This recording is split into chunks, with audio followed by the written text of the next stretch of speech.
ಇಲ್ಲ, ಅಲ್ಲಿ ಅವರು ಯಾವುದೋ ಒಂದು ಪೋಸ್ಟ್ ಮಾಡಿದ್ದು ಸೋಷಿಯಲ್ ಮೀಡಿಯಾದಲ್ಲಿ, ಅದು ಸ್ವಲ್ಪ ಅಲ್ಲಿ ಒಂದು ಸಮುದಾಯವನ್ನು ಕೆರಳಿಸಿದೆ.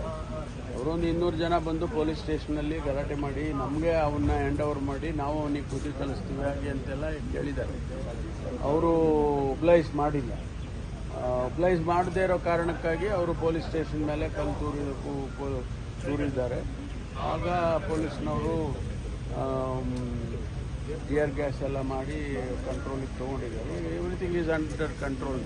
ನಥಿಂಗ್.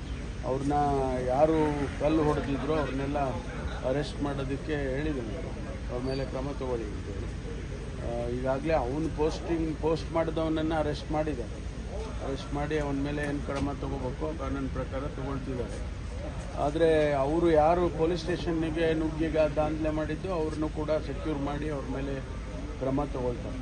ಸರ್, ಈಗ ರಾಜಣ್ಣ ಅವರು ಹೇಳ್ತಾರೆ ಪೊಲೀಸರು ಬರ್ದಾಗಿತ್ತು, ಯಾರು ಸರಿ ಅಂತೇಳಿ ನಾವು ನಿರ್ಧಾರ ಮಾಡೋಕ್ಕಾಗೋದಿಲ್ಲ. ಪೊಲೀಸ್ನವರು ಕಾನೂನು ಪ್ರಕಾರ ಏನು ಮಾಡಿರ್ತಾರೋ ಅದನ್ನು ಮಾಡಿರ್ತಾರೆ. ಒಂದು ವೇಳೆ ಅದು ತಪ್ಪು ಮಾಡಿದರೆ ಅವ್ರ ಮೇಲೂ ನಾವು ಕ್ರಮ ತೊಗೊತೀವಿ. ಇವೇನೇ ಅನೇಕ ಸಂದರ್ಭದಲ್ಲಿ ಆ ರೀತಿ ಆಗಿದೆ. ಪೊಲೀಸ್ ಮೇಲೆ ಕ್ರಮ ತೊಗೊಂಡಿಲ್ಲ. ಪೊಲೀಸು ಇನ್ಸ್ಪೆಕ್ಟರ್ಗಳನ್ನ, ಸಬ್ ಇನ್ಸ್ಪೆಕ್ಟರ್ಗಳನ್ನ ಅವ್ರನ್ನೆಲ್ಲ ಸಸ್ಪೆಂಡ್ ಮಾಡಿದ್ದಾರೆ. ಬೇಕಾದಷ್ಟು ಇದಿದೆ. ಅಂಥದ್ದೇನೋ ಅದು ಈಗಾಗಲೇ ನಮ್ಮ ADG ಲಾ ಆ್ಯಂಡ್ ಆರ್ಡರ್ನ ಕಳಿಸಿದ್ದೇನೆ ನಾನು.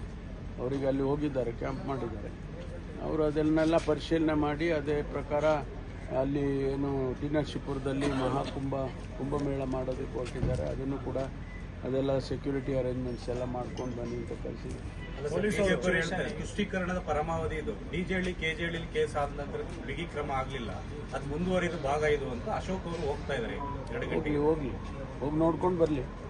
ನೋಡ್ಕೊಂಡು ಬಂದು ಅವ್ರೇನು ಸಲಹೆ ಕೊಡ್ತಾರೆ ನೋಡೋಣ. ತುಷ್ಟೀಕರಣ ಆರೋಪ ಮಾಡಿದ್ದಾರೆ ಸರ್, ವೋಟ್ ಬ್ಯಾಂಕ್ ರಾಜಕಾರಣ. ಯಾವ ಮಾತಿಗೆ ಅದನ್ನು ಹೇಳ್ತಾರೆ ಅವರು. ಎಲ್ಲಿ ಮುಸಲ್ಮಾನರ ವಿಷಯ ಬಂದರೆ ಅಲ್ಲಿ ತುಷ್ಟೀಕರಣದ ಮಾತಾಡ್ತಾರೆ. ಅವ್ರಿಗೆ ಅದು ಬಿಟ್ಟರೆ ಬೇರೆ ಏನಿಲ್ಲಲ್ಲ.